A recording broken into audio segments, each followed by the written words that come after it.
Hello and welcome to another Friday football forecast. I'm Jeff Jones. I'm joined by my good friend Tyler Feldman. Emily has the day off today, but guys, the show must go on, and we're talking Red River Showdown. Tyler, when the UT schedule came out months ago, this date, October 9th, is the one that just jumped off the calendar to everybody. And starting with the quarterback for the Longhorns, Casey Thompson grew up in Oklahoma City. His dad, his brother played quarterback for Oklahoma, and now he's playing quarterback for the Longhorns. What do you expect from Casey, knowing all the emotions?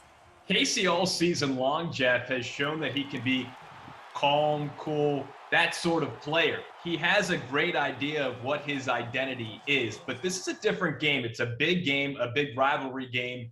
And when you have all those family connections, I think you tend to put a little bit more pressure on yourself. Now, Steve Sarkisian all week has talked about the deep ball. Can Casey Thompson execute the deep ball? So far this season on passes thrown for more than 20 yards, Casey's just 3 for 15 with 3 interceptions and 1 touchdown. Now on the other side, Spencer Rattler on passes thrown for more than 20 yards. He's just 3 for 12 with 2 interceptions and no touchdowns. So this deep ball, the big play, will we see it? Because if either of these two teams want to win this football game, one of the teams will have to prevent those deep balls. 2, one of those teams will have to execute those deep balls. That's what I'm looking for, Jeff.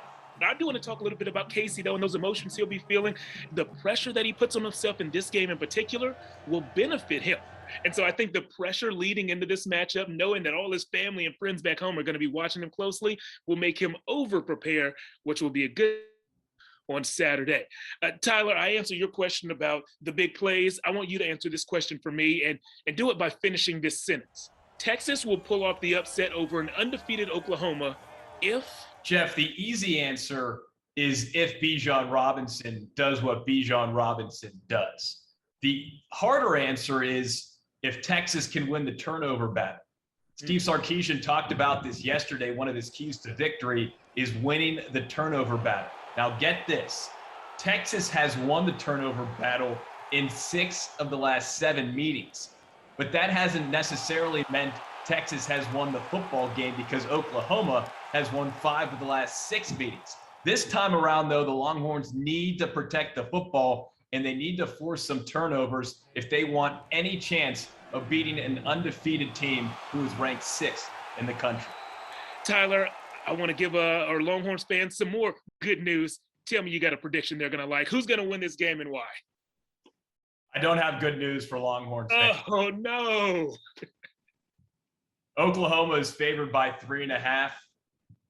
I have Oklahoma winning 42-40. So Texas covers, keeps it close. It's a great football game, but the Sooners just sneak past Texas. Now, I would love to see a Texas win. This would be huge for the program, especially in Steve Sarkisian's first year. But I just think Oklahoma is a more complete football team, despite the fact that Texas has been playing its best football these past 3 weeks. I'm going UT wins this one 40-38. I like Texas' run game. I know that they are the 5th ranked rushing team in the nation, and even though Oklahoma is the number 6 ranked rushing defense, I think the offense is going to win that battle on the ground. And maybe the biggest thing that is persuading me to pick Texas is I don't know who Oklahoma is. Oklahoma hasn't beaten anybody good, and they've let some bad teams hang around with them. They've been to West Virginia. They were trailing to K-State, trailing to Tulane. Texas is better than West Virginia and Tulane. I think the Longhorns find a way to make it happen. We'll break all that down, highlights and reaction on Saturday right here on KVUE. If you're looking for some high school football, stay right there because Friday Football Fever is straight ahead.